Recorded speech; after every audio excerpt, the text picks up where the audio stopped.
भारत 2030 का भारत एक ऐसा खास कार्यक्रम है जिसमें हम सतत विकास लक्ष्यों की बात करते हैं। सतत विकास लक्ष्य वो जो भारत देश को मिले हुए हैं और कुछ 17 ऐसे लक्ष्य हैं, लेकिन हम मुख्य तौर पर 3 लक्ष्यों की बात करते हैं जो कि गरीबी, भुखमरी और शिक्षा को लेकर है। अब यहाँ पर अलग अलग चेहरे हमारे साथ आते हैं और उनसे हम उनकी राय लेते हैं, उनसे समझते हैं कि क्या 2030 तक भारत देश को मिले हुए लक्ष्य पूरे हो सकते हैं। तो इसी चर्चा के लिए आज हमारे साथ जो शख्स मौजूद हैं ओआईसीसी के नेशनल कोऑर्डिनेटर और इंचार्ज हैं जम्मू कश्मीर के तबिश पटेल जी। बहुत बहुत स्वागत करती हूँ सर आपका हमारे इस खास कार्यक्रम। नमस्कार। Thank you. बिल्कुल सर, इसमें जैसे हम सतत विकास लक्ष्यों की बात कर रहे हैं तो गरीबी एक सबसे बड़ा मुद्दा जो है वो भारत देश में भी दिख रहा है। और जिस तरीके से गरीबी का जो हाल बना हुआ है, लोगों का ध्यान उस तरफ नहीं जा रहा है क्योंकि हमेशा आगे की बात ही देखने को मिलती है, यानी कि गरीबी अभी हटी नहीं, लेकिन बुलेट ट्रेन की बात जरूर होती है भारत देश में। मैं गरीबी के मायने में अगर आपसे पूछूं तो 2030 तक का भारत देश को कहाँ देखेंगे? जहाँ तक गरीबी का मामला, देखिए, गवर्नमेंट की हुकूमत जो भी रही है, इस जी। दौर से लेके इससे पहले वाले भी, इसको गरीबी के लक्ष्य को क्या नाम है, अचीव करने के लिए बहुत सारे योजनाएं बनाई गई है।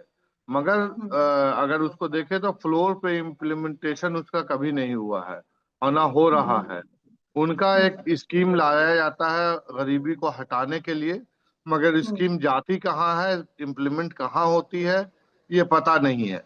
इसके लिए जो सबसे बड़े जो जिम्मेदार है अभी की जो हुकूमत है, इस हुकूमत ने बहुत सारी योजनाएं लाई हैं, अनाउंस किए हैं, बहुत योजनाएं अनाउंस की हैं। उनमें से वो उन्होंने गरीबी पे भी बात की है और एजुकेशन पे, जैसा आप बता रहे, एजुकेशन पे भी बात किया है, गरीबी पे बात किया है। मगर जी। प्रॉब्लम यह है कि एजुकेशन, गरीबी को हटाने के लिए कनेक्टिविटी है एजुकेशन, और जी। एजुकेशन जो है वो भी नहीं है। अच्छा, उसके गरीबी को हटाने के लिए जरूरी है स्मॉल स्केल इंडस्ट्रीज, जो जिसको आप सपोर्ट करते हैं, जिसमें जीएसटी के वजह से वो स्मॉल स्केल इंडस्ट्रीज भी नहीं कामयाब हो रही है, इसलिए कि उन्होंने हर चीज पे, दूध पे जीएसटी लगा दिया, कफन पे जीएसटी लगा दिया, पेन और पेपर पे जीएसटी लगा दिया है। और जितने भी तरह के जो जरूरियात के जो बेसिक नीड्स है, उसके ऊपर जीएसटी लगा के गरीबों को और गरीब होने पे मजबूर कर दिया गया है। ये योजना का इम्प्लीमेंटेशन एक तो नहीं, दूसरे जीएसटी का ये है, हर बार जीएसटी में कुछ ना कुछ तरमीमें होती है, चेंजेस आते हैं, मगर फिर भी उस पे हम कामयाब नहीं हो पा रहे हैं। अब गरीबी का जहां तक सवाल है, तो उसके लिए आपको, हमारा देश इतना बड़ा है, अगर आप बिहार की बात करते हैं, अगर यूपी की बात करते हैं, नॉर्थ ईस्ट की बात करते हैं, बंगाल की बात करते हैं, झारखंड की बात करते हैं, इसमें एस सी एस टी और जितने भी पिछड़े जाति है, उनको अपलिफ्ट करना पड़ेगा। अपलिफ्ट करने के लिए जो भी योजनाएं बनाई गई है, उसका इम्प्लीमेंटेशन नहीं होने की वजह से आज गरीब और गरीब हो जा रहा है। एक 5 किलो अनाज पे जो आप बताते हो कि फिर मेरा 80 करोड़ देश चल रहा है 5 किलो अनाज पे, जो आप दे रहे हो, जिस पे आप वोट मांगते हो लोगों से, इसलिए कि वो इतना गरीब है कि उनको 5 किलो अनाज भी उनके लिए बहुत बड़ा, समझिए कि वरदान सिद्ध हो रहा है। मगर बिल्कुल। गुर्बत नहीं खत्म हो रही है, उनको इस्टेब्लिश नहीं किया जा रहा है कि आज 5 किलो अनाज 80 करोड़ लोगों को देते हैं तो कल 50 को और 30 को करते हुए आप गुर्बत खत्म करें। पिछले 10 साल से, 12 साल से ये हुकूमत है, इसमें किसी तरह की योजनाओं पे कोई इम्प्लीमेंटेशन नहीं हो रहा है।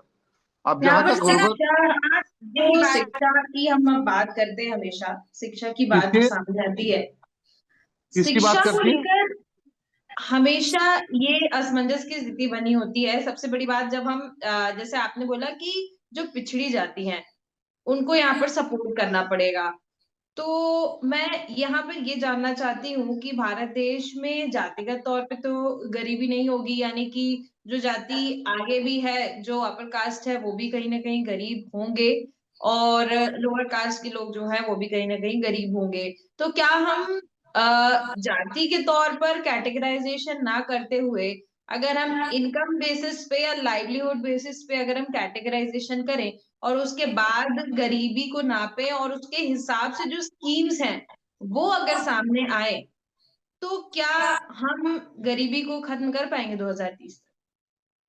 देखिए ये तो इम्पॉसिबल है जिस तरह से स्कीम ला रहे हैं। आपने बोला कि जाति के इस पे, देखिए हम्म, गवर्नमेंट का जो अपने स्कीम है कि भाई इसमें जो है सो इतना परसेंटेज जो है सो SC ST को इतना परसेंट पिछड़ी जाति को क्यों दिया जाता है, इसलिए कि वो गरीब है, उनको अपलिफ्ट हम्म, करने की बात होती। हम्म, मगर जो है सो अब जो अपर कास्ट है वो तो अपर कास्ट है ही है। अब हम्म, आपको ये देखिए कि एक नदी के किनारे, दियारा के किनारे, एकदम इंटीरियर पहाड़ के किनारे कितने अपर हम्म, कास्ट बसते हैं। तो बसते हैं हम्म, क्या? नहीं बसते हैं। इसकी हम्म, वजह यह है कि उनके पास इतना संसाधन है कि वो शहर हम्म, में भी जाके अपने बच्चों को बाहर भेज के पढ़ा लिखा हम्म, रहे हैं। मगर गरीब का बच्चा जो जिसको खाने को अनाज नहीं है, वो कहाँ हम्म, बाहर भेजेगा ये करने के लिए? अब आपके हम्म, पास कोई स्कूल्स में जितनी आपकी आबादी है, 140 करोड़ 130 करोड़ की आबादी में कितना एजुकेशन सिस्टम में आपके पास कॉलेजेस हैं, कितने आपके पास स्कूल्स है, कितना आपके पास प्राइमरी स्कूल है, कितना आपके पास मिडिल स्कूल है? जब तक ये हम्म, हिरारकी वाइज जो एजुकेशन आएगा नहीं, आप हम्म, हिरारकी वाइज एजुकेशन देंगे नहीं कि भाई प्राइमरी स्कूल्स हमारे पास कितने जो बच्चे, नए बच्चे आ रहे हैं जो स्कूल में 3 साल 3.5 साल के बाद एडमिशन लेते हैं, उनके लिए हम्म, सिर्फ एक एक ही चीज होता है कि स्कीम दे दिया गया। अब आप देखिए कि जो भी बच्चे होते हैं उसमें आपको मिड डे मील की योजनाएं आती है। मिड डे मील क्या हम्म, होता है? बच्चे जिस वजह से मिड डे मील के लिए आते हैं गांव में, खाने के लिए, हम्म, खाना भी मिल जाएगा, एजुकेशन मिल जाएगा। तो मिड डे मील हम्म, की व्यवस्था भी वैसी नहीं है कि बच्चे आए और वहां पे आके खाएं भी और पढ़े भी। जो एक हुकूमत ने चलाई थी, कांग्रेस की हुकूमत ने मिड डे मील की, और उसके बाद फिर इसके मनरेगा चलाया था। तो आप देखिए हम्म, कि इन सब चीजों को खत्म किया जा रहा है, बहुत ज्यादा उसके ऊपर ध्यान नहीं है। ये तो हम्म, देश के लिए नहीं काम कर रहे हैं, ये एक अलग भावनाओं से काम कर रहे हैं कि कांग्रेस की हुकूमत थी तो कांग्रेस ने इसको चलाया था, इसको बंद कर दो। मनमोहन सिंह की हम्म, सरकार में एक से एक स्कीम लाई गई है।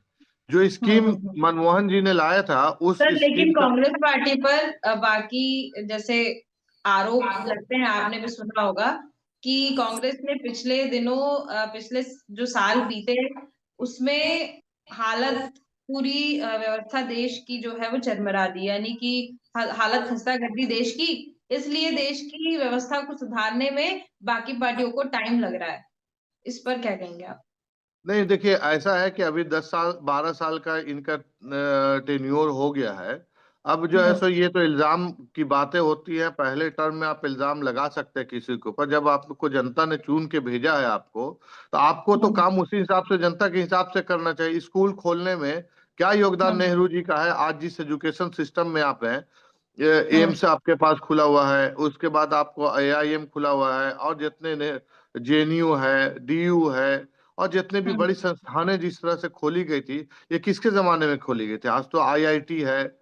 तो आप हम्म, जितने भी एरिया वाइज, तो किसके समय में खोली गई थी? वो तो नेहरू जी से शुरू हुआ और लगातार उसके ऊपर एजुकेशन सिस्टम पे काम किया गया। और उस एजुकेशन सिस्टम में, JNU में इन्होंने फीस बढ़ा दिया। अब बताइए कि जो बच्चा 1500 रुपया में या 15,000 रुपये में पढ़ सकता था, उसकी कीमत हम्म, बढ़ा के 10 गुना कर दी गई है। तो गरीब का बच्चा जो आके रिसर्च करता था JNU में, उस सिस्टम को हम्म। आपने लैप्स कर दिया।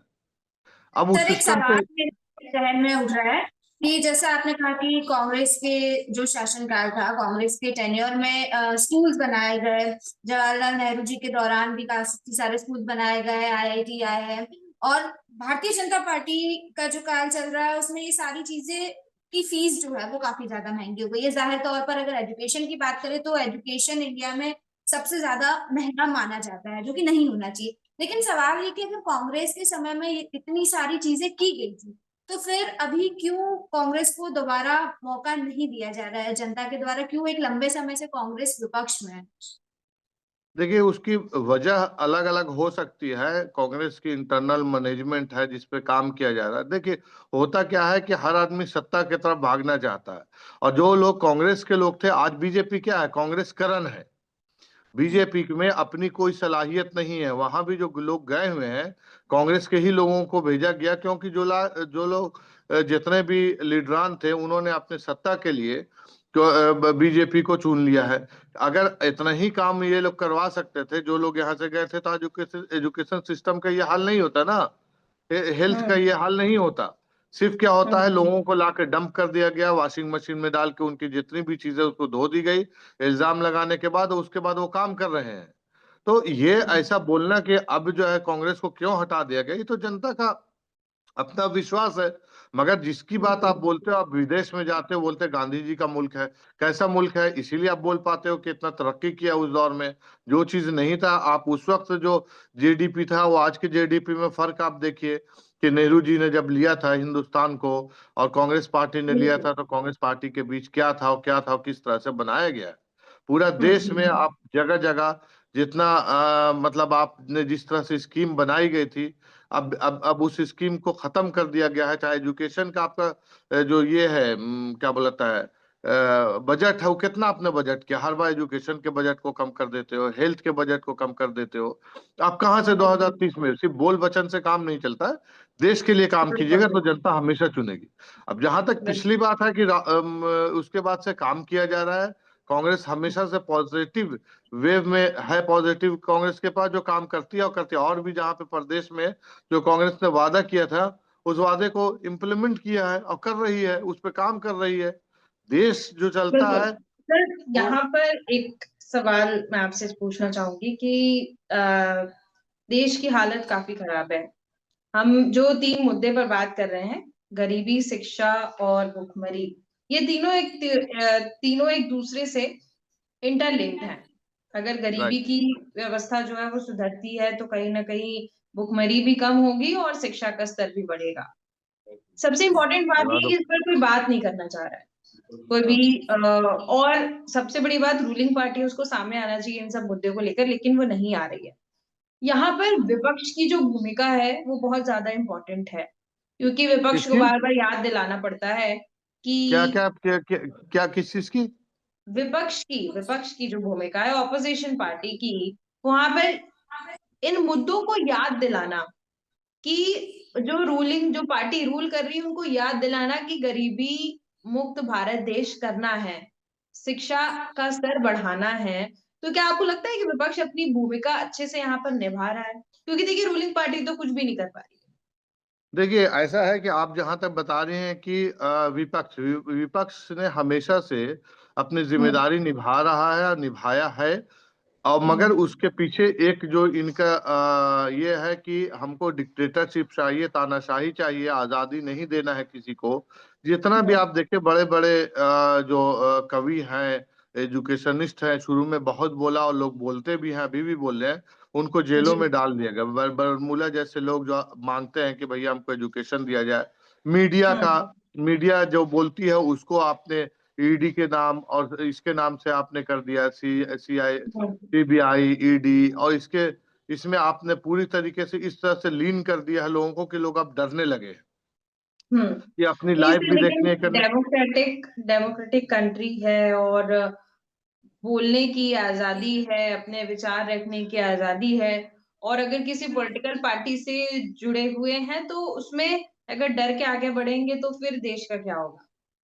नहीं, डर के आगे नहीं। आप देखिए ना भाई कि जितने भी लोग हैं, कितने लोग अभी जेल में, ऐसे ऐसे साउथ में भी और यहाँ भी, कि जो जेल से निकल नहीं पाए हैं, उनके खिलाफ बिल्कुल, बोला आपकी है बात से जिनके। मैं सहमत हूँ। देखिए, जो कमजोर होते हैं ना, वो डरा के ही काम करते हैं। एग्जैक्टली अभी राहुल जी की सदस्यता खत्म कर दिया था इन लोगों ने, किस बात पे? कि राहुल जी ने हम्म बोलना शुरू किया था अडानी और अंबानी और इसके खिलाफ में। कोर्ट ने उसमें हम्म। जस्टिस लिया और कोर्ट ने दिखाया कि नहीं, राहुल जी को आप देखिए कि उन्होंने अपनी सदस्यता खत्म कर दिया मगर सच बोलते रहे। फिर कोर्ट ने उनकी बिल्कुल। सदस्यता को बहाल किया है। ठीक है ना? तो ऐसा नहीं है हम्म। कि नहीं बोले, और परमानेंट अभी भी लोग बोल रहे हैं उसके खिलाफ, मगर उनको किसी ना किसी जरिए से उनको कैच कर लिया जाता, पकड़ लिया जाता है उनको, ताकि वो बिल्कुल। बोल नहीं पाए, उनको डराया जाता है। हम्म। तरह तरह के क्या ना हथकंडे अपनाए जाते हैं। कितने लोग ऐसे हैं जो बोला है वो आज तक वो बाहर निकल नहीं पाए हैं। तो अब ये बताइए कि बिल्कुल। देश में भी हर की अपनी जाति सिस्टम है।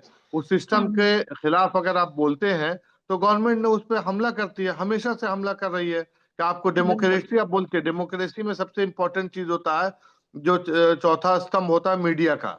अब मीडिया करेक्ट। नहीं खत्म हो गया, मीडिया उससे बोल ही नहीं रहा उसके फेवर में। आज देखिए का सबसे मीडिया बड़ा औजार, सर आज का सबसे बड़ा औजार, अगर आपको पता ही होगा, सोशल मीडिया बहुत बड़ा औजार है। अगर आप सोशल मीडिया पे अच्छे से एक्टिव हैं, सही चीजें दिखा रहे हैं, तो जनता आपके साथ खड़ी रहेगी। खैर, एक, क्योंकि समय की सीमा है मेरे पास, एक आखिरी सवाल मेरा है कि जिस तरीके से अभी बात हमारी चली कि देश में विकास नहीं हो पा रहा है, अगर आने वाले समय में कांग्रेस पार्टी को मौका मिलता है राष्ट्रीय स्तर पर कि आप भारत देश की तस्वीर बदलें, तो सबसे पहले आपको क्या लगता है कि मुख्य समस्या भारत देश की जो सबसे बड़ी प्रॉब्लम है वो क्या है, और उसको क्या कांग्रेस पार्टी हल कर पाएगी? देखिए भारत की जो सबसे बड़ी समस्या जो है वो ये है कि जितने भी जाति जनगणना कराए जाए पहले, और उस हम्म। जाति जनगणना में उनको ये पता चलना चाहिए कि कौन सा गरीब कितना, कौन सा ये कितना गरीब है, उसको अपलिफ्ट हम्म। कराया जाए। एक साथ ये पैरेलल ये सिस्टम चलेगा, जनगणना हो जाए, और जनगणना के बाद उसमें जो बीमारियां हैं देश में, जो हम्म। त्रुटियां हैं उसको दूर की जाए, और उसके बाद हम्म। फिर उनको अपलिफ्ट किया जाए। और जितने भी लोग हैं जो हायर एजुकेशन के लिए जी। हिंदुस्तान से यूक्रेन और कहाँ कहाँ लोग जा रहे हैं अभी पढ़ने के लिए, गए भी हम्म। हैं, चाहे मेडिकल हो चाहे इंजीनियरिंग हो, जितने लोग यहाँ से पलायन किए हैं उसको रोकना पड़ेगा। अच्छे अच्छे हम्म। विद्वान अच्छे अच्छे लोग जो है यहाँ से पलायन कर चुके हैं। आप देखिए कि बिल्कुल। उठा के कि क्या उनका रेशियो रहा है जो जी। विदेश विदेश में चले गए हैं, तो वहाँ का यहाँ का हम्म। पासपोर्ट सरेंडर करके वहां जाके उन्होंने जो है सो ये ले लिया है, वहां पे जाके नागरिकता ले ली है। तो अब इसको हमको बिल्कुल। सबसे बिल्कुल। पहले रोकना पड़ेगा, और हमारे एजुकेशन सिस्टम को सही करेंगे तो गुर्बत खत्म होगा। 5 किलो अनाज और 2 किलो अनाज से गुर्बत नहीं, वो और आप गरीब और हैंडीकैप कर रहे हैं। बेसिक बिल्कुल। चीजें, जितने बिल्कुल। भी प्राइमरी स्कूल्स है उसको हमको स्ट्रेंथनिंग करनी होगी। इलाका वाइज की, हम्म। अगर हमारे पास एक प्राइमरी एक गांव है और उसमें प्राइमरी हम्म। स्कूल्स में आबादी अगर उनकी 500 की आबादी है गांव में, तो वहां पे एक हम्म। एक हमको उसी तरह का स्कूल देना पड़ेगा, उसी तरह का हेल्थ सेंटर देना पड़ेगा आपको। बिल्कुल। बिल्कुल, आपने बहुत सी अच्छी बातें बताई। सबसे महत्वपूर्ण ये बात सामने आई कि कहीं ना कहीं एजुकेशन पे सबसे ज्यादा ध्यान देने की जरूरत है, तभी भारत देश की जो है तस्वीर बदलती हुई देखेगी। और आपने ये भी कहा कि कांग्रेस पार्टी को मौका मिलता है तो बहुत सी चीजों पर ध्यान देने की जरूरत है। माइग्रेशन का आपने मुद्दा उठाया कि माइग्रेशन जो है वो कम हो जाना चाहिए। तो इसको लेकर मैं उम्मीद असल करती हूँ कि असल जी। कांग्रेस इनका है, बीजेपी का काम क्या है कि दूसरे के ऊपर ठीकरा फोड़ना। सिक्योरिटी तो उनके पास पार्टी है। एक दूसरे के ऊपर तो टीका फोड़ती रहती नहीं नहीं, है। आप समझिए बात को, ठीकरा फोड़ने का मतलब ये होता है ना कि आप हाँ। अपने ठीकरा फोड़ दो, कोई दिक्कत नहीं, अगर उसमें जनता की भलाई है तो कीजिए उसको, हम लोग उसको भी एक्सेप्ट करते हैं। मगर उसमें हम्म। जनता की जनता प्रोग्रेस करे, देश हमारा आगे बढ़े, प्रगतिशील देश हो, तो आप बात कर हम्म। सकते हैं। जबानी खर्ची से बात हम्म। आप नहीं कर पाएंगे। देखिए, ये सर, इंपॉर्टेंट चीज अभी है। की मौजूदा स्थिति को अगर हम ध्यान में रखें तो जनता जो है वो खुद ही कंफ्यूज्ड है कि उनके साथ हो क्या रहा है। बिकॉज पॉलिटिकल पार्टीज तो आपस में लड़ जाती हैं, और जनता यहाँ पर जब वोटिंग की बारी आती है तो ढेर सारे वादे रहते हैं, बहुत कुछ रहता है, लेकिन वोटिंग खत्म और सारी जनता को भूल जाया जाता है, तो जनता खुद असल ही कंफ्यूज्ड असल है। धार्मिक जो अफीम है चटा रहे हैं, जो जी। लोगों को ये नहीं पता है कि धर्म के नाम पे कोई भी हम्म। देश एक रंगी नहीं हो सकता है। एक मुल्क बिल्कुल। में बिल्कुल। अलग अलग रंग के अलग अलग कलर्स के लोग होते हैं, तो कहीं जाके बिल्कुल। गुलदस्ता और उसकी खुशबू आएगी। कोई एक बिल्कुल। में रंग निकलते रहेंगे, अगर आप देखेंगी तो किसी भी, हम्म। आप ऐसे कई मिसाल आए हैं कि भाई हिंदू राष्ट्र भी बना है, पाकिस्तान पाकिस्तान मुस्लिम राष्ट्र बन गया, क्या हो गया आज, किस कगार हम्म। पे, आप देखिए मिसालें आपके पास है खड़ी। बिल्कुल। बिल्कुल, ऐसा आपने नहीं सही कि कहा, नहीं है। बहुत अच्छी बातें आपने बताई हैं। उम्मीद करती हूँ जनता तक ये पहुंचेगी और लोगों तक पहुंचेगी तो लोग इससे कुछ ना कुछ सीखेंगे। बहुत बहुत धन्यवाद सर हमारे साथ जुड़ने के लिए Thank और अहम बातें करने के लिए।